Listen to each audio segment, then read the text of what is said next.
So question number 75 तक मैंने पहले ही करा दिया था और आप लोगों ने किया होगा, बहुत अच्छी बात है अगर कंप्लीट किया था। 74 तक आई थिंक करा दिया था, अभी 75 से स्टार्ट करेंगे। और एक तरफ मैंने वो क्वेश्चन भी आपसे भी क्वेश्चन कराए हैं जो लाइक आ सकते हैं एक्सपेक्टेड सीरीज टाइप में, वो एक अलग चल रही है।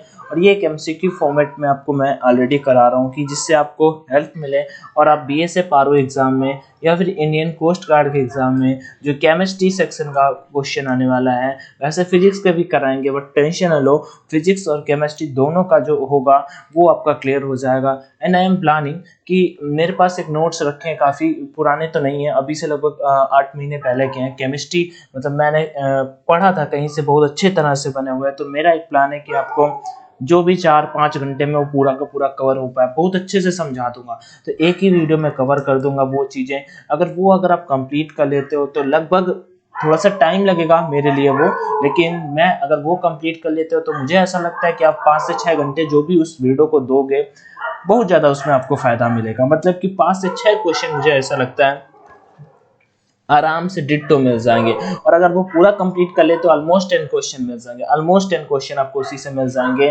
ठीक है, ऐसा नहीं, थोड़ा नहीं, काफ़ी सारा है, लेकिन मैं एक ही सेशन में ख़त्म कर दूंगा और आपको याद भी ज़्यादा नहीं करना पड़ेगा। ठीक है, तो आप बोलिएगा आपका क्या व्यू है। और इन सभी के पीडीएफ्स आपको मैं टेलीग्राम पे देता रहता हूँ, ऑनलाइन एजुकेशन के नाम से अपना टेलीग्राम चैनल है। क्वेश्चन नंबर 75 आप सभी यहाँ पे देख सकते हो। क्वेश्चन क्या है कि 75 नंबर कि जो एलपीजी होती है ना, एलपीजी, ठीक है, एलपीजी आप सभी जानते होंगे, एलपीजी लिक्विफाइड पेट्रोलियम गैस जो होती हैं, ठीक है, एलपीजी गैस सिलेंडर जो होता है आप सभी ने सुना होगा। तो उसका प्रमुख घटक कौन सा होता है, प्रमुख घटक कौन सा होता है, ये हमसे पूछा है एलपीजी का। तो मेथेन नहीं होता, एथेन नहीं होता, प्रोपेन और ब्यूटेन। तो देखो यहाँ पे हमसे पूछा है कि इनका प्रमुख घटक कौन होता है, तो प्रमुख घटक आपका ब्यूटेन होता है। कौन होता है? ब्यूटेन आपका प्रमुख घटक होता है। आगे बढ़ते हैं नेक्स्ट क्वेश्चन के। यहाँ पे सेकेंड नंबर क्वेश्चन क्या है, प्रथम विश्व युद्ध में निम्नलिखित में से किस एक रासायनिक आयुध के रूप में उपयोग किया गया था। यहाँ पे 4 ऑप्शन दे रखे हैं। और जो फर्स्ट वर्ल्ड वॉर हुआ कब से कब तक हुआ, 1914 टू 1980 के बीच में जो आपका फर्स्ट वर्ल्ड वॉर हुआ, इसी में हमसे पूछ लिया है। जो फर्स्ट वर्ल्ड वॉर हुआ ना, इसमें हम इन लोगों ने क्या यूज किया, कौन से रासायनिक, ठीक है। और कल मैंने रसायनों का राजा करके क्वेश्चन पूछा था, उसका आंसर H2SO4 था एंड बहुत लोगों ने उसका आंसर दिया। तो बहुत अच्छी बात है कि आप ये चीजें याद रख रहे हो और आप ऐसे ही क्वेश्चन एग्जाम में आएंगे। देखिएगा 76 नंबर क्वेश्चन है यहाँ पे, तो किस रासायनिक आयुध का यूज किया गया था, तो हाइड्रोजन साइनाइड का नहीं, साइनाइड का नहीं, बापंगार गैस का भी नहीं, कार्बन मोनोऑक्साइड का भी नहीं, मस्टर्ड गैस का यूज किया गया था। किसका यूज किया गया था? मस्टर्ड गैस का यूज किया गया था। तो इस क्वेश्चन का राइट आंसर ऑप्शन नंबर कौन सा हो जाएगा? ऑप्शन नंबर सी हो जाएगा। कच्चे फलों को कृत्रिम ढंग से पकाने के लिए कौन सी गैस का प्रयोग किया जाता है? एग्जाम में क्वेश्चन आ जाता है। और अगर आपने कल जो सेशन मैंने अटेंड किया था, लिया था, अगर आपने वो सेशन अटेंड किया, आप इस क्वेश्चन को देखते ही कर दोगे कि कच्चे फलों को पकाने के लिए हम एथिलीन का यूज करते हैं। किसका यूज करते हैं? एथिलीन का यूज करते हैं। अगर क्वेश्चन की ओर यहाँ पे बढ़ता है नेक्स्ट क्वेश्चन की ओर, निम्नलिखित में एक क्वेश्चन मैं आपसे फिर पूछता हूँ, बताओगे जो दूध होता है ना, वो दूध में लाइक कौन सा अम्ल होता है, बता सकते हो? और दूध में कौन सा प्रोटीन, चलो वो तो बायोलॉजी का क्वेश्चन हो जाता है, कौन सा प्रोटीन होता है। जैसे एक आपका एग्जाम में बहुत पूछा जाता है, मैं बता देता हूँ, आप बताइएगा इस क्वेश्चन का आंसर। जो चींटी होती है ना, चींटी का डंक हो गया, कल ही मैंने बताया था क्वेश्चन, मधुमक्खी का जो डंक होता है या जो चींटी जो काट लेती है, इनमें कौन सा अम्ल होता है, ठीक है, इनमें से कौन सा अम्ल एसिड होता है, ये हमें बताना है। निम्नलिखित में से कौन सा सामान्य प्रशीतक घरेलू प्रशीतत्रों के रूप में प्रयोग किया जाता है, ठीक है, इनमें से कौन सा समान प्रशीतक घरेलू प्रशस्त्रों के रूप में प्रयोग किया जाता है। 78 नंबर हमसे एक क्वेश्चन पूछा हुआ है, तो भाई क्या होगा इसका right answer? Neon, freon, oxygen या इनमें से कोई नहीं। तो 78 नंबर जो क्वेश्चन आप सभी के सामने है, इसका राइट आंसर आपका हो जाएगा ऑप्शन नंबर बी। 78 का ऑप्शन नंबर बी बिल्कुल राइट होगा, ऑक्सीजन यहाँ पे इसका राइट आंसर है। नेक्स्ट क्वेश्चन को यहाँ पे बढ़ते हैं। नेक्स्ट क्वेश्चन क्या है, शराब का निर्माण किस क्रिया के परिणाम स्वरूप होता है? मैंने आपको बताया था कि जो डिफरेंट की वाइन्स होती हैं, डिफरेंट उनमें वाइन की मात्रा होती है। कल मैंने एक वो बात कर रहा था ना, ऐसे जो खराब वाली दारू, किसी ने कमेंट में बताया था भाई जो ये बोलता है गांव में, मैंने अच्छा किण्वन संयोजन उत्प्रेरण या विस्थापन होता क्या है कि जैसे कोई एथिल होता है उसमें मेथिल की मतलब थोड़ी सी मेथिल हो जाता है, वो वही जहरीली शराब कहलाती है। हाँ, और इसी वजह से आदमी मर जाता है। जैसे गवर्नमेंट को टैक्स मिलता है अच्छी मात्रा में, स्टेट गवर्नमेंट को, तभी वो बंद करने का उसमें सोचते हैं, विचार भी नहीं करता है। ठीक है, तो शराब का निर्माण किस प्रक्रिया के परिणाम स्वरूप होता है? 79 नंबर। तो इसका राइट आंसर हो जाएगा ऑप्शन नंबर ए, किण्वन के द्वारा। किसके द्वारा होता है? किण्वन के द्वारा होता है। तो ऑप्शन नंबर ए बिल्कुल राइट है। आगे नेक्स्ट क्वेश्चन के लिए यहाँ पे बढ़ते हैं। नेक्स्ट क्वेश्चन आप सभी के सामने है। यहाँ पे थोड़ा सा बैकग्राउंड में वॉइस आ रहा है, ये नॉक्स लाइक अभी बात चल ही रही काफी टाइम से, तो मैनेज करिएगा।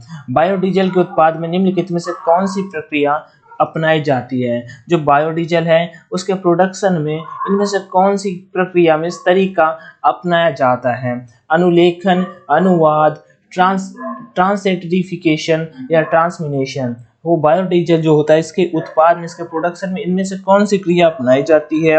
80 नंबर। तो उसका राइट आंसर हो जाएगा ऑप्शन नंबर सी। इसका right answer option number C होगा, ट्रांस एस्टरिफिकेशन जिसे हम बोलते हैं। ट्रांस एस्टरिफिकेशन जिसे हम बोलते हैं। बायोडीजल के उत्पाद में इनमें से कौन सी प्रक्रिया अपनाई जाती है? तो हम ट्रांस एस्टरिफिकेशन जिसे बोलते हैं, ये वाली प्रक्रिया यहाँ पे अपनाई जाती है। तो इस क्वेश्चन का राइट आंसर क्या हो जाएगा आप सभी के सामने? इस क्वेश्चन का आंसर ऑप्शन नंबर सी हो जाएगा। चलिए फिर नेक्स्ट क्वेश्चन के यहाँ पे बढ़ते हैं और चीजों को डिस्कस करते हैं। निम्नलिखित कार्बनिक यौगिक में किसे आयरन यौगिक से उत्पाद दाग को निकाला जाता है? ठीक है, यहाँ पे जो ऑप्शन दे रखे हैं कि निम्नलिखित कार्बनिक यौगिकों में, कुछ कार्बनिक यौगिक नीचे दिए हुए हैं, इनमें से किससे आयरन यौगिक से उत्पाद दाग को निकाला जाता है? एक क्वेश्चन आपको बताता हूँ। जैसे अपना सेब है, जैसे आपके पास सेब है और सेब जैसे जो काट करके रख देते हो तो ये लाल लाल हो जाता है ना। किस वजह से हो जाता है बता सकते हो? आयरन ऑक्साइड के कारण। कौन से ऑक्साइड के कारण? आयरन ऑक्साइड के कारण। ठीक है, आगे बढ़ते हैं। अच्छा, आम हो गया या फिर सेब हो गया, इनमें कौन सा एसिड पाया जाता है? मैलिक एसिड पाया जाता है। कौन सा एसिड? Malic acid. अगर आप लिखना चाहो तो लिख सकते हो, मैलिक एसिड पाया जाता है। चलिए नेक्स्ट क्वेश्चन के लिए यहाँ पे पढ़ते हैं। मैं इनको यहाँ पे थोड़ा सा क्लियर कर देता हूँ। तो नेक्स्ट क्वेश्चन है यहाँ पे कि अच्छा, यौगिकों में किस आयरन यौगिकों से उत्पादन दाग को निकाला जा सकता है? Oxalic acid, phthalic acid, cinnamic acid या बेंजोइक अम्ल। 81 नंबर क्वेश्चन का राइट क्या होगा? इसका right answer option number A हो जाएगा, ऑक्सैलिक अम्ल की सहायता से। किसकी सहायता से? ऑक्सैलिक अम्ल की सहायता से। नेक्स्ट क्वेश्चन 82, लौह उत्प्रेरक की उपस्थिति में बेंजीन क्लोरीन गैस के साथ प्रतिक्रिया करके क्या बनाता है? बेंजीन जो होता है C6H6 जिसे आप बोलते हो, क्लोरीन के साथ में क्रिया करके आपका क्या बनाता है, ये हमसे पूछा है। 82 नंबर। ठीक है, तो आपका क्लोरोबेंजीन बनाता है। कौन सा ऑप्शन है? ऑप्शन नंबर सी बिल्कुल राइट हो जाएगा। जो C6H6 होता है वो क्लोरीन Cl2 के साथ में क्रिया करके हमें क्या देता है? क्लोरोबेंजीन देता है। ठीक है, ठीक है, आगे बढ़ते हैं। नेक्स्ट, क्लोरोफॉर्म के बारे में तो आप सभी ने सुना ही होगा। मतलब किसी को बेहोश करना होता है तो क्लोरोफॉर्म की थोड़ी सी भी मात्रा होगी तो आदमी बेहोश हो जाएगा। आगे बढ़ते हैं। नेक्स्ट क्वेश्चन नंबर 83 है, इनमें से कौन सा पदार्थ खाने की वस्तुओं के परीक्षण में प्रयुक्त होता है? इनमें से कौन सा पदार्थ खाने की वस्तुओं के परीक्षण में प्रयुक्त होता है? Citric acid, sodium benzoate, potassium chloride या सोडियम क्लोराइड। 83 नंबर क्वेश्चन आप सभी के सामने है। थोड़ा सा दिमाग लगाओगे तो आप सभी इजीली कर पाओगे। वो है आपका सोडियम बेंजोएट का यूज किया जाता है। ये भी क्वेश्चन मैंने आप सभी को बताया था जिस दिन मैंने फल को पकाने वाला ये एथिलीन बताया था ना, उसी दिन मैंने ये भी चीज बताई थी कि खाने की वस्तुओं में जो मतलब एसिड जो होता है जिसका प्रयोग किया जाता है उस सोडियम बेंजोएट का प्रयोग किया जाता है। नेक्स्ट, बुलेट प्रूफ सामग्री बनाने के लिए निम्नलिखित में से कौन सा बहुलक प्रयुक्त होता है? जैसे बुलेट प्रूफ जो सामग्री बनाई जाती है इनमें से कौन सा बहुलक प्रयोग होता है? पॉलीविनाइल क्लोराइड, पॉलीकार्बोनेट, पॉलीएथिलीन या फिर पॉलीएमाइड। सो इस क्वेश्चन का right answer option number C हो जाएगा। पॉलीएथिलीन का यूज किया जाता है। किसका यूज किया जाता है? पॉलीएथिलीन का प्रयोग किया जाता है। अगले क्वेश्चन की यहाँ पे बढ़ते हैं। नेक्स्ट क्वेश्चन की यहाँ पे बढ़ते हैं। जो अगला क्वेश्चन आप सभी के सामने है क्या है कि रेयान के निर्माण में, ये जो अपना रेयान दे रखा है, ठीक है, रेयान के निर्माण में कौन सा मुख्य कच्चा माल का प्रयोग किया जाता है? ठीक है, आप सभी ने आई थिंक ऑप्शन देख लिए होंगे। अब यहाँ पे हम चलते हैं क्वेश्चन की ओर, मतलब ऑप्शन की ओर चलते हैं। नायलॉन, सिलिकॉन, सेलुलोज, यूरेडियम व आर्गन। 85 नंबर क्वेश्चन है यहाँ पे। सो इसका राइट क्या होगा, देख लीजिए आपने आपने अगर बी राइट किया तो बिल्कुल सही था, सेलुलोज इस क्वेश्चन का राइट आंसर हो जाएगा। नेक्स्ट क्वेश्चन है, एमाइड को किस अभिक्रिया द्वारा एमाइनो में बदला जा सकता है। एमाइडो को हम इनमें से कौन सी प्रक्रिया करेंगे जिसमें ये एमाइनो में कन्वर्ट हो जाएगा, पार्किन, हाफमैन, क्लेजन या फिर क्लीमेंशन, इनमें से कौन सा राइट आंसर होगा 86 नंबर का। तो इसका right answer option number C हो जाएगा, हाफमैन। कौन सी प्रक्रिया होगी वो, हाफमैन वो जो होगा प्रक्रिया होगी। चलिए आगे बढ़ते हैं, रदरफोर्ड के प्रकीर्णन परीक्षण में किसकी मौजूदगी को सिद्ध किया गया था। रदरफोर्ड ने जो प्रकीर्णन का परीक्षण किया उसमें किसकी मौजूदगी को सिद्ध किया गया था। तो ये भैया सिंपल सा आपने पढ़ा होगा, परमाणु में क्या होते हैं, प्रोटॉन एंड न्यूट्रॉन। तो न्यूक्लियस, परमाणु में न्यूक्लियस को उन्होंने बताया था। तो कौन सा ऑप्शन है, सभी पदार्थ में परमाणु नहीं, परमाणु में इलेक्ट्रॉन, परमाणु में न्यूट्रॉन, पदार्थों परमाणुओं में न्यूक्लियस की खोज उन्होंने की थी। तो यही राइट हो जाएगा ऑप्शन नंबर 87 का डी नंबर। निम्न से किसे विभाजित नहीं किया जा सकता है, किसे बांटा नहीं जा सकता। 88 नंबर का राइट आंसर क्या होगा, देखो नाभिक होते हैं, बटे होते हैं, धनायन, ठीक है, धनायन ऋणायन, परमाणु भी अपन बढ़ जाता है, टूट फूट जाता है, लेकिन आपका जो फोटॉन होता है ना उनको डिवाइड नहीं किया जा सकता है, इन्हें डिवाइड नहीं किया जा सकता। 88 का राइट आंसर आप सभी ने बिल्कुल सही क्लिक किया है, मतलब बी नंबर। नहीं भी किया कोई बात नहीं है, बस इस क्वेश्चन को नोट डाउन करो, ऑप्शन बी पे क्लिक करो और दोबारा रिवाइव करोगे एक बार आपको याद आ जाएगा। किस प्रकार की अभिक्रिया से सबसे अधिक हानिकारक विकिरण पैदा होता है, इनमें से किस प्रकार की अभिक्रिया से सबसे अधिक हानिकारक विकिरण पैदा होता है। 89 नंबर का राइट आंसर क्या होगा, संलयन अभिक्रिया, रासायनिक अभिक्रिया, विखंडन अभिक्रिया या प्रकाश रासायनिक अभिक्रिया, क्या होगा इसका राइट आंसर। ऑप्शंस आप सभी के सामने थे और इसका राइट आंसर विखंडन अभिक्रिया होगा। क्या होगा, विखंडन अभिक्रिया बिल्कुल राइट होगा। निम्नलिखित में से कौन सा नियम गैसों से संबंधित नहीं है, गैसों से संबंधित इनमें से कौन सा नियम नहीं है। 90 नंबर इसका राइट आंसर क्या होगा, सिंपल से आपको पता होगा, फैराडे का नियम आप सभी ने फिजिक्स में पढ़ा होगा। फैराडे का नियम जो लेंज, दूसरा नियम लेंज के संरक्षण के सिद्धांत पर आधारित होता है।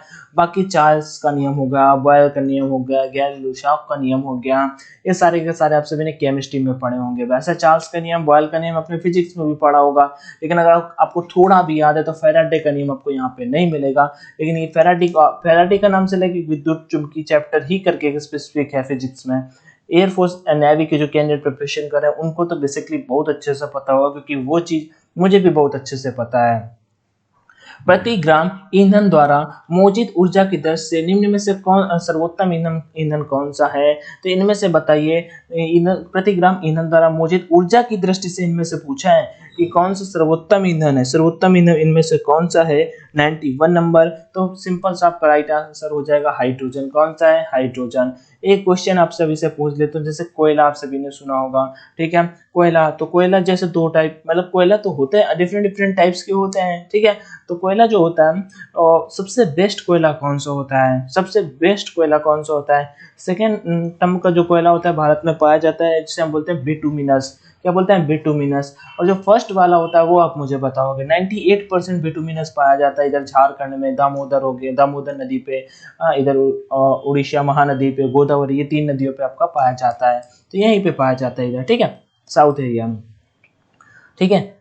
नेक्स्ट, निम्न में से कौन सा तत्व सर्वाधिक विद्युत ऋणात्मक है। इनमें से कौन सा तत्व सर्वाधिक मीन्स मैक्सिमम और ऋणात्मक है, ठीक है, ऋणात्मक है। तो यहाँ पे क्वेश्चन नंबर 92 आप सभी के सामने ऑप्शंस होंगे, ऑक्सीजन, फ्लोरीन, सोडियम या फिर क्लोरीन, ठीक है। ऑप्शन आपने अगर पढ़ लिए तो बहुत अच्छी बात है, नहीं पढ़े तो कोई बात नहीं, मैंने पढ़ के बता भी दिए हैं। और इस क्वेश्चन का राइट आंसर क्या होगा बताइए भाई। तो इसका right answer option number B अगर आपने क्लिक किया है तो बिल्कुल सही जवाब है, इसका राइट आंसर फ्लोरीन ही होगा। इसका राइट आंसर क्या होगा, फ्लोरीन होगा। तो चलो नेक्स्ट क्वेश्चन के लिए यहाँ पे बढ़ते हैं। क्वेश्चन नंबर सेकेंड क्या है यहाँ पे, और वो डिस्कस कर लेते हैं। 93, तीसरे और चौथे समूह में ऑक्साइड का समान गुणधर्म क्या है, बेसिक और उसके बाद बेसिक और एसिडिक, एसिडिक और उदासीन। क्या होगा राइट आंसर 93 नंबर क्वेश्चन का। 93 का ऑप्शन नंबर सी हो जाएगा, बेसिक और एसिडिक। इसका राइट आंसर होगा बेसिक और एसिडिक, दोनों का दोनों यहाँ पे इसका राइट आंसर हो जाना था। नेक्स्ट है, निम्न में से क्वेश्चन नंबर 94, निम्न में से किसी वात्या भट्ठी में धातुमल के रूप में, ठीक है, वात्या भट्ठी में धातुमल के रूप में प्राप्त किया जा सकता है, किसे प्राप्त किया जा सकता है। ऑप्शंस आपके सामने हैं, और आप इस क्वेश्चन का आंसर बताएंगे। चलो मैं बता देता हूँ आपसे, लेकिन 1 से 2 क्वेश्चन जरूर पूछूंगा, आपको उनके आंसर्स कमेंट सेक्शन में मुझे बताने पड़ेंगे। तो चलिए 94 का राइट आंसर क्या हो जाएगा? 94 का right answer option number D हो जाएगा। हम कैल्शियम सिलिकेट का यूज करता है। किसका यूज करता है? कैल्शियम सिलिकेट का यूज करता है। तो क्वेश्चन नंबर 94 का ऑप्शन नंबर डी हो जाएगा। चलिए, तो आपने आई थिंक डी ही पे क्लिक किया होगा और मुझे स्कोर आप बताओगे। आपका 25 जो क्वेश्चन है यहाँ पे, आपका 25 में आउट ऑफ 25 यहाँ पे कितना स्कोर, आप वो चीज आपको लिख के कमेंट सेक्शन में कमेंट करके बतानी है। अगला क्वेश्चन 95 नंबर क्वेश्चन क्या है? पृथ्वी के गर्भ में दूसरा सबसे ज्यादा पाया जाने वाला धातु कौन सा है? 95 नंबर, सबसे ज्यादा दूसरा का बात की जा रही है। फर्स्ट तो एल्यूमिनियम हो जाता है, सेकेंड नंबर पे पूछा है तो वो आपका लौ हो जाता है, लोहा हो जाता है। निम्न से विद्युत का सबसे अच्छा चालक कौन सा है? ये बहुत ही इजी क्वेश्चन है, ठीक है। गुड कंडक्टर ऑफ हीट हमसे पूछ लिए हैं, तो गुड कंडक्टर ऑफ हीट कौन सा होता है 96 नंबर पे? तो इसका right answer option number C हो जाएगा, silver. Silver, C for silver. Next question 97 number की ओर बढ़ते हैं। निम्न में कौन सी धातु सर्वाधिक भारी है? 97 नंबर, निम्न में से कौन सी धातु सर्वाधिक भारी है? उसके बाद नेक्स्ट क्वेश्चन की ओर बढ़ेंगे, तो तांबा, सीसा, चांदी और सोना। वैसे तो मैंने आप सभी को बता दिया पारा और ऑस्मियम होता है, सबसे हल्की आपकी लिथियम होती है, लेकिन यहाँ पे तो ऑप्शन में ही नहीं है वो चीज, तो ऑप्शन के अकॉर्डिंग हमें बताना है। तो तांबा, सीसा, चांदी, सोना में क्या होगा भारी? 97 का आंसर मैं आप सभी से चाहता हूँ कि जरूर बताइएगा क्या होगा। निम्नलिखित में से कौन सा पदार्थ बहुत कठोर और बहुत तन्य होता है, मीन्स लचीला टाइप जिसे आप बोल सकते हो? तो कार्बोरिंडम, कास्ट आयरन, नाइक्रोम। नाइक्रोम का हीटर में प्रयोग किया जाता है। बल्ब का जो फिलामेंट बना होता है वो टंगस्टन का बना होता है, नाइक्रोम हीटर का हो गया। प्रेस जो इस्त्री बोलते हैं उसमें इनका यूज किया जाता है, ठीक है। तो क्वेश्चन नंबर कौन सा था? 98 का। सो 98 का राइट आंसर क्या होगा? कौन सा पदार्थ बहुत कठोर और बहुत तन्य होता है? तो टंगस्टन होता है। कौन सा होता है? टंगस्टन होता है। तो कौन सा ऑप्शन आपका राइट हो जाएगा? ऑप्शन नंबर बी बिल्कुल राइट है। ऑप्शन नंबर बी बिल्कुल राइट है। नेक्स्ट क्वेश्चन के यहाँ पे बढ़ते हैं, ठीक है। अगला क्वेश्चन क्या है? निम्नलिखित में से किन तत्वों के द्वारा लवणों द्वारा आतिशबाजी में रंग प्राप्त होते हैं? निम्नलिखित में से किन तत्वों के द्वारा लवणों द्वारा आतिशबाजी में रंग प्राप्त होते हैं? तो भैया आतिशबाजी, जब आतिशबाजी होती है ना, तो उनमें से किन तत्वों के लाइक बारिश होती है या फिर किन तत्वों का लाइक प्राप्त किया जा सकता है, ये हमसे क्वेश्चन पूछा है। तो 99 नंबर क्वेश्चन है यहाँ पे। इसका राइट आंसर हो जाएगा SR व BA, ठीक है। BA फॉर बेरिलियम होता है। आगे बढ़िए। ओरियो और वीडियो टेप पर कौन सा रासायनिक पदार्थ का लेप रहता है? ओरियो और वीडियो टेप जो होते हैं उनमें कौन से पदार्थ का रासायनिक लेप रहता है? ऑप्शंस आपके सामने हैं ABCD।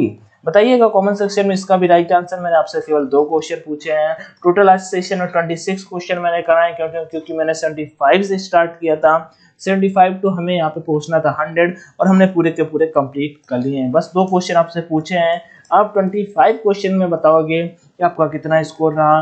5 नंबर रहा तो भी बताओगे, 20 नंबर रहा तो भी बताओगे, 25 नंबर रहा तो भी बताओगे। कोई क्वेरी हो तो कमेंट में आस्क कर लीजिएगा। ऑनलाइन अगर मॉक टेस्ट लगाने तो परीक्षा एप्लीकेशन पे जाकर लगा सकते हो। Exam relevant mock test provide करा दिए गए हैं, ठीक है। कम प्राइस में और एग्जाम रिलेवेंट आपको मिल जाते हैं। वहाँ पे अगर कूपन कोड का ऑप्शन आता है तो ऑनलाइन D50 का यूज कर सकते हो। इसमें थोड़ा सा प्राइस अभी महंगा, पता नहीं क्यों कर दिया, तो आप इससे नहीं भी करोगे तो आप BSF 50 का कोड ही यूज कर लीजिएगा। इसमें 175 रुपीज़ में आपको एग्जाम रिलेवेंट मॉक मिल जाएंगे।